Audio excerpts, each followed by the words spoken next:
Absolutely. Okay, so good evening, folks, and thank you here. Cheers to all of you on this Talks on the Rocks.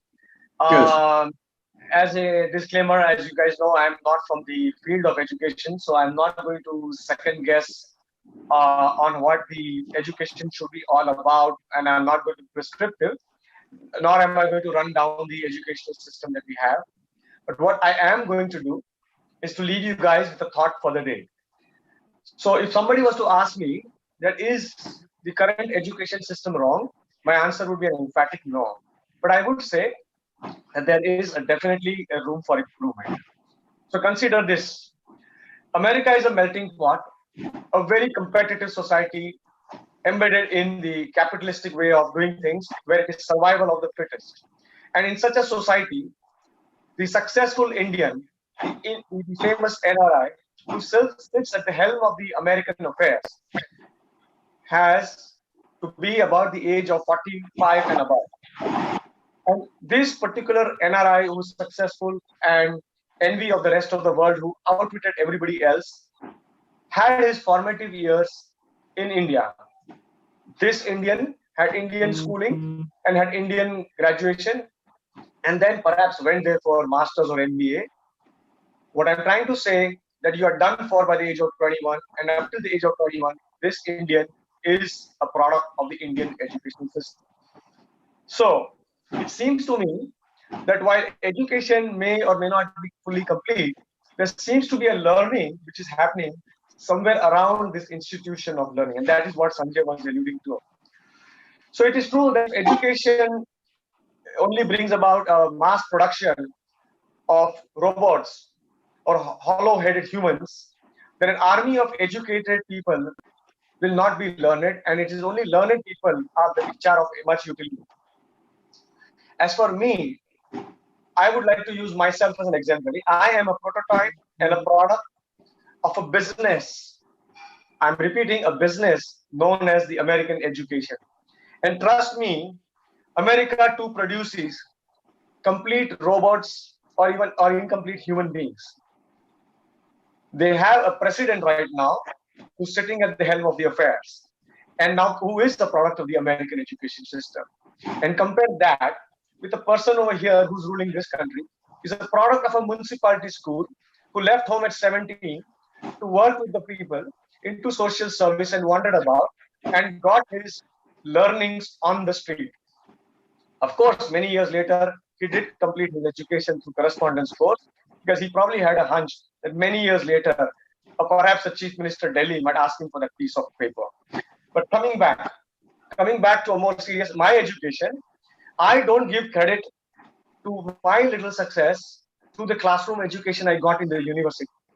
Perhaps what shaped me was the initiation that I got in the arts and the humanities as a side product.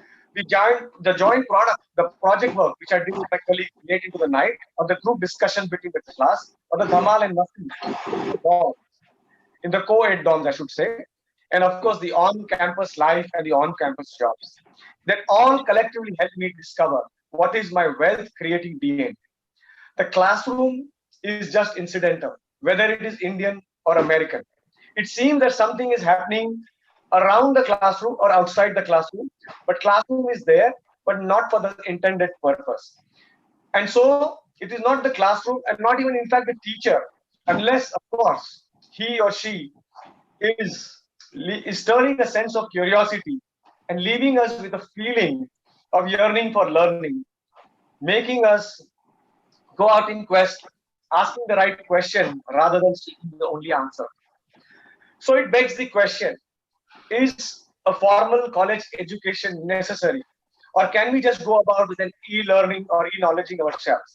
Well, my opinion is that not all of us can be the guy who leaves home at the age of 17 and get the wisdom from the street. Some of us have a different compulsion.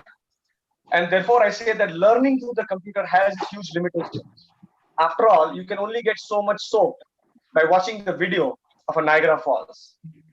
So, in conclusion, what I would like to say that all the pleasure and pain is of the people, by the people, and for the people. And a school or a college is the only available institution where it is possible to have a long-term congregation of young people so that they gather, not necessarily inside the class, but bit outside the class, where they are exposed to the pokes, the pinches, the punches, the pulls, and the push.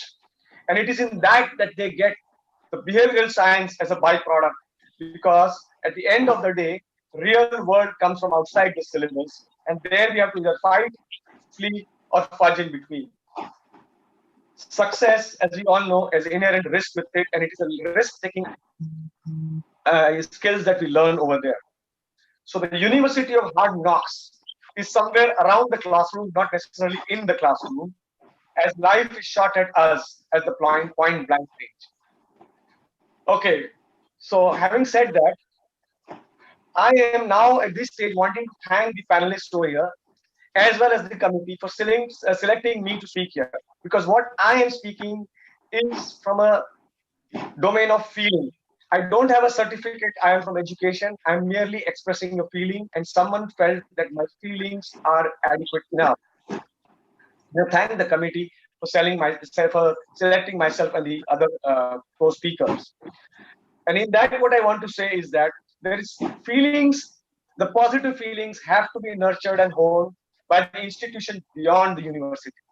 And otherwise, it is very much possible that passion, which is also a feeling of an upstart, upcoming, successful actor, could get deviated, and the feelings could that become of suicidal, and one could even get committed to it. So then what exactly is, Sanjay, which he questioned, that what is the difference between knowledge or educated and learning? Well, to me, that when all knowledge ripens into wisdom, and that wisdom is about all knowledge tends to disappear or melt away or merges with our feelings, or what one would call as an emotion. In conclusion, what I would like to say, what is that emotion and what is that illusion? I could in my university teach you about force, velocity, momentum, acceleration. Just give me 2 minutes, I'll be done, Sanjay. We could learn about friction and chain pulling, and you could pass with flying colors, getting A plus in every subject. And then I send you into the real life and say, now go cycle, because cycle has all the principles which you ace, and you could very much fail. So cycle has all the principles in which you ace, but you really cannot cycle in the real world. So let me bring that, in that case, a teacher who holds back the cycle from behind and guides the learner and tells him that here is the pedal, here is the handle, on the left side is the back brake, on the right side is the right brake, and go cycle. And slowly give him the confidence, and off goes the child. Do you think the teacher helped the child cycle, or do you think that this teacher helped the child discover the wealth creating DNA? And in this case, it is the balance of cycling. Further on, the child goes and realizes that he can even cycle without the left hand or the right hand, or without even pedaling, and leave both the hands. And further, if the quest is more, while some of us struggle to even walk on a tightrope, it could cycle on a tightrope. What is happening that at each stage, when he leaves the left hand brake disappears, the right hand disappears, the handle disappears, and all these things end up becoming transparent. I would like stop, to please. one last line. Just give me one last line. This was the exact principle that Dronacharya had taught Arjuna when he said to please aim at the wooden bird on the tree. When he asked Arjuna, what do you see? And in the first round, Arjuna said, I see the bird, I see the branches, I see the leaves, I see the tree, and sir, I also see you. And the next day, after much, when his son failed him, he went back and he asked again, he says, all I see is the bird. Everything else has disappeared. I think that the future of education is the renaissance, perhaps, of an ancient one. And with that, I conclude my talk. Thank you, Sanjay. Thank you, Kevin.